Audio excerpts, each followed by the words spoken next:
makapangyarihan sa lahat, hindi mo gawa ng pagpapalat o pagbasbas ang aming mga birthday celebrants sa linggong ito para pati mo maibigay sa kanila ang maaaring ng kanilang puso. Gawin mo po silang banal at tugod sa iyo at nawa Panginoon ay hiling po namin na sila'y patuloy na makapaglingkod sa iyo ng buong katapatan at kapawaang loob. Hinihiling po ang lahat ng iyo sa ngalan ni Kristong aming Panginoon. Amen.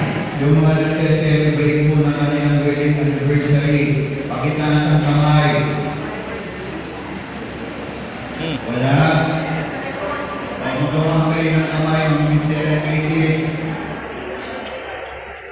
Sino ito ang magkasawa? Bago. Lingkuhin ko lang ang nagsiselebrate ng wedding anniversary niya. Lingkuhin ko lang.